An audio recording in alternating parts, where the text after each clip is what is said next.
Donc, bonjour, merci à vous d'être là. On va vous présenter l'espace de test d'interopérabilité avec Thierry Dard. Bonjour, merci d'être venu. Diapositive suivante. Donc, on verra très rapidement un peu quelles sont les finalités et les enjeux de cet espace de test, les périmètres et les usages.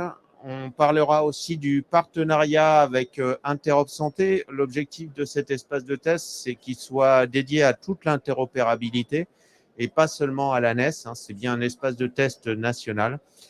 Et puis, on parlera des projectatons multivolets qu'on a organisé en 2020 et puis un petit peu d'avenir avec le futur projectaton 2022. Donc, l'espace de test, il a été monté grâce à l'action 10 de la feuille de route du numérique en santé. Il a été ouvert, il a été mis à disposition un espace de test national en décembre 2019. L'objectif, c'était de permettre aux éditeurs de systèmes d'information de santé de vérifier la conformité de leurs solutions au référentiel d'interopérabilité du cadre d'interopérabilité des systèmes d'information de santé. Et pour ça, on a voulu le mettre totalement en accès libre, de façon à ce que les éditeurs puissent tester vraiment quand ils voulaient, au moment où ils décidaient d'inclure un volet du cadre d'interop ou de l'interopérabilité dans leur système et qu'ils soient totalement libres de faire leurs tests quand ils voulaient. Le but, c'était de pouvoir exécuter aussi des cas de test de conformité d'un système d'information de santé en vue de la publication des résultats sur notre site. Et puis, l'objectif aussi, c'était de pouvoir organiser des projectatons, c'est-à-dire des sessions courtes de tests de 2 à 4 jours qui réunissent les éditeurs, producteurs et consommateurs de données de santé pour réaliser des tests de bout en bout. En général, c'est 2 jours. Et puis, ça permet donc aux éditeurs derrière de s'entraîner et d'être face à face et d'échanger des données et de vérifier que ces échanges se passent bien dans un environnement qui est complètement maîtrisé et de vérifier complètement que toutes les données fonctionnent bien.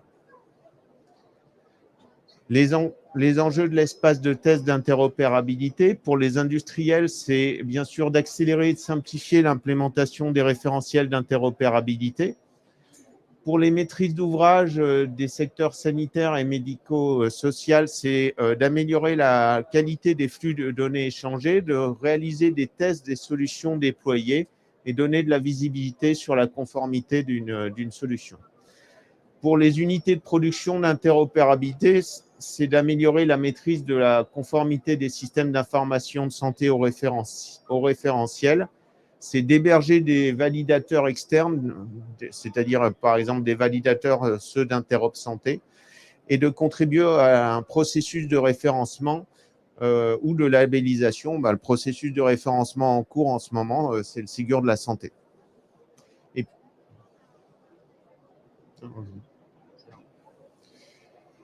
Le choix, il s'est porté un peu tout naturellement sur Gazelle. Pourquoi il s'est porté sur Gazelle? Gazelle, c'est l'outil officiel des connectatons d'IHE. Les connectatons d'IHE utilisent cet outil derrière pour vérifier la conformité des produits à leur profil d'interopérabilité. Comme le cadre d'interopérabilité de l'ANS s'appuie sur ces profils, on a utilisé simplement le même outil. Donc, Gazelle, c'est vraiment le cœur de l'espace de test d'interopérabilité. C'est une plateforme de test d'interopérabilité en open source, initialement créée par l'INRIA, par un ingénieur de l'INRIA. Elle est utilisée au niveau international et elle implémente donc des validateurs d'interopérabilité, notamment ceux d'IHE, et vous allez retrouver sur notre plateforme du coup aussi les validateurs d'interopérabilité d'IHE. C'est aussi un avantage, c'est que derrière vous avez sur cette plateforme nationale les possibilités aussi de tester la conformité au profil IHE, au profil que l'on publie et au profil d'Interop Santé. Donc, l'ANS propose plusieurs services de test. Thierry en a parlé, des tests d'interopérabilité au regard des systèmes d'information de santé. On a aussi des tests au regard du ROR, du répertoire opérationnel des ressources, et aussi des tests au regard du RAS. Donc, l'objectif pour nous était d'améliorer la communication auprès de ces différents services de test. Donc, une page unique a été créée sur le site de l'ANS. Je vous invite à y accéder et à y prendre connaissance. Donc, sur cette page unique, on va retrouver un arbre décisionnel ou une boussole qui va nous expliquer au niveau du test les trois grandes questions, qui, quoi, comment. Donc, à qui servent les tests, comment je dois les utiliser et quand je dois les exécuter. On va retrouver aussi sur cette page l'ensemble des documentations, des manuels utilisateurs et tous les liens vers les spécifications. L'autre outil qu'on va vous mettre en perspective, c'est l'espace de test. Donc, vous avez ici l'URL, c'est interop.santé.gouv.fr.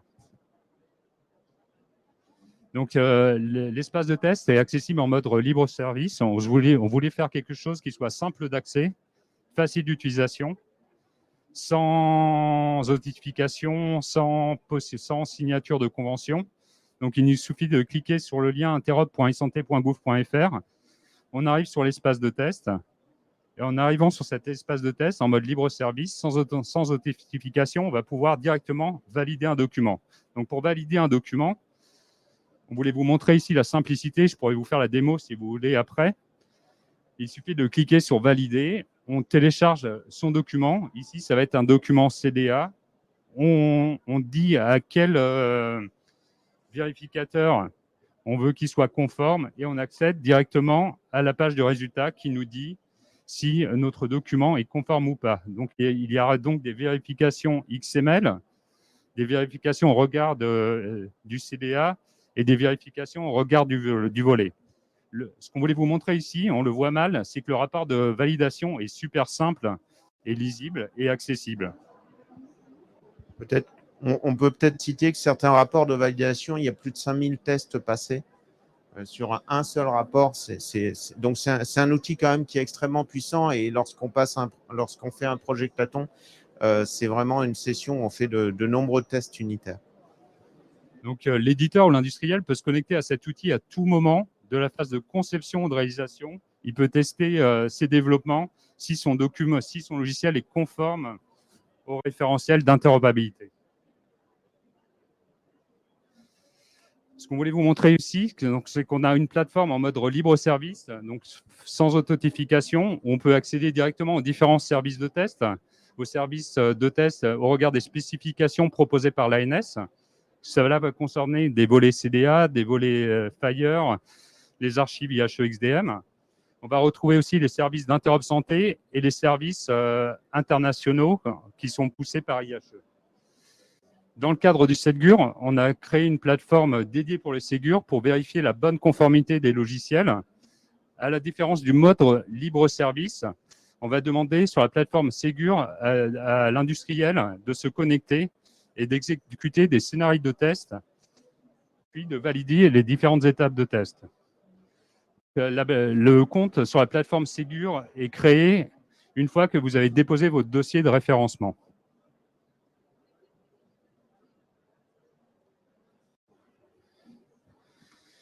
Donc, l'URL de la plateforme Ségur, c'est interopsegur.santé.gouv. Et comme je vous le disais tout à l'heure, la création du compte et le paramétrage sont réalisés par l'ANS après le dépôt de candidature.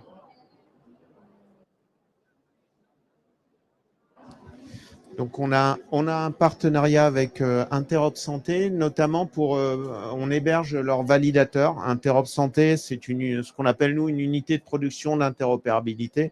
Donc, c'est un organisme tiers, c'est une association qui édite des référentiels d'interopérabilité. Et donc, on héberge leur validateur. L'objectif, c'est qu'on puisse avoir au sein d'une plateforme nationale une bibliothèque comme ça de validateurs de référentiels d'interopérabilité. Et donc, on trouve essentiellement sur la partie Interop Santé des extensions des services de test d'interopérabilité, essentiellement des validateurs qui concernent le profil PAM, l'extension française du profil PAM.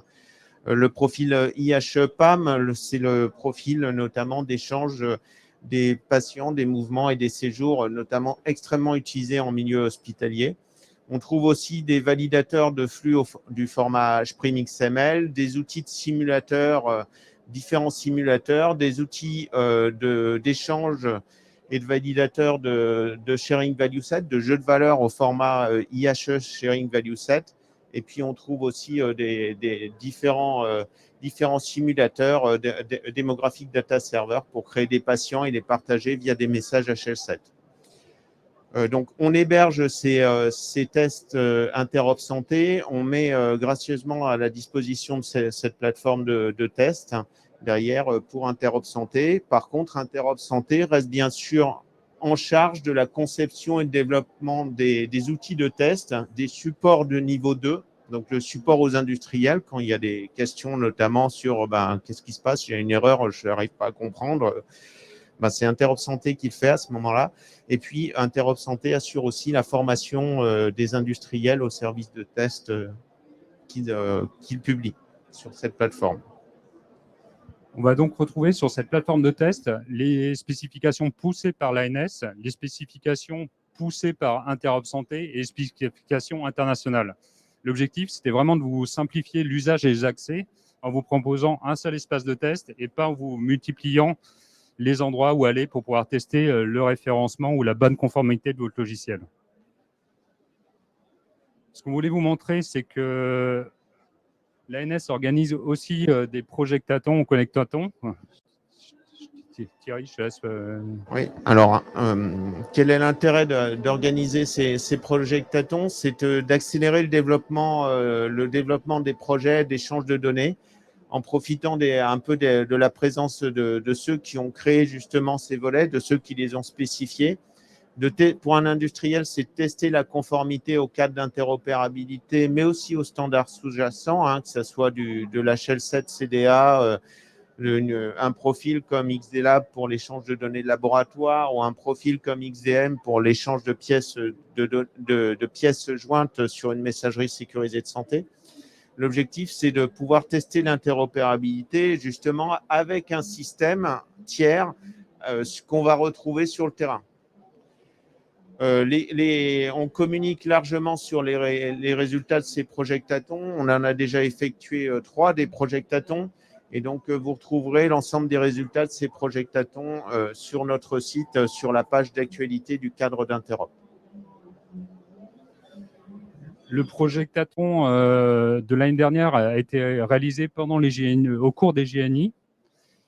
Il était multivolé. On a décidé de tester plusieurs volets, donc l'information liaison, les volets au regard de la télémédecine, des volets Fire autour de l'agenda partagé, le cahier de liaison et autres. Donc cet événement, en raison de la crise sanitaire, a été entièrement réalisé en distanciel. On a eu une vingtaine d'éditeurs qui se sont inscrits, ce qui nous fait à peu près 63 développeurs. Cela a mobilisé en même temps 14 personnes de l'ANS et plus de 130 tests ont pu être réalisés. Le projectaton va nous servir à quoi? Ça permet aux industriels de tester leur développement, de corriger en live les développements pour être conformes au référentiel d'Interop, de faire des tests avec d'autres éditeurs, mais aussi c'est un temps d'échange entre éditeurs, mais aussi avec l'ANS.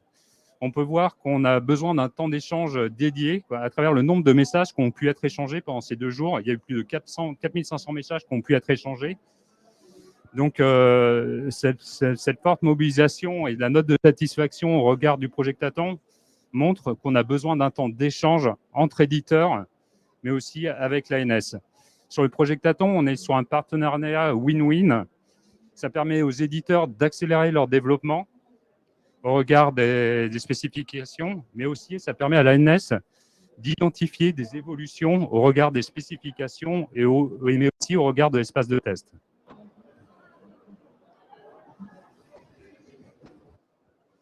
Donc, au niveau de l'actualité de l'espace de test, donc, les validateurs sont toujours à jour.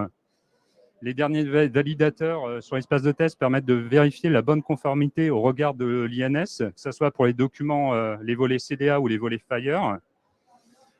Un validateur Data Matrix a pu être mis en place au mois d'octobre.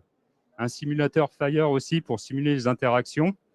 On a mis aussi un validateur sémantique qui me permet de vérifier en lien avec le SMT, le serveur multiméterminologie, qui permet de vérifier que les codes des documents appartiennent bien aux terminologies.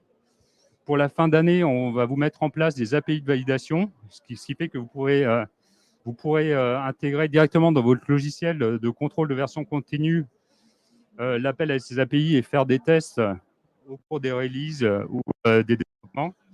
Et ce qu'on voulait vous parler aussi, là je laisse Thierry parler.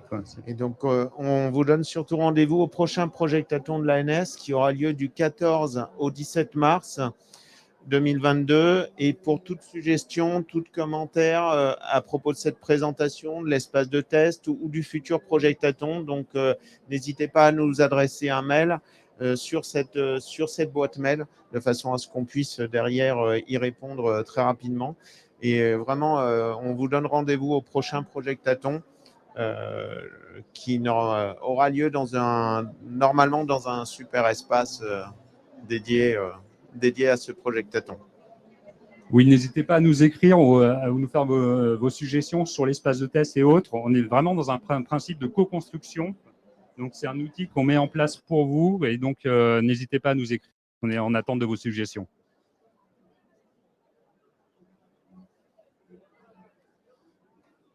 Voilà. Merci beaucoup en tout cas. Et puis, on Merci reste à à votre disposition. Pas de questions.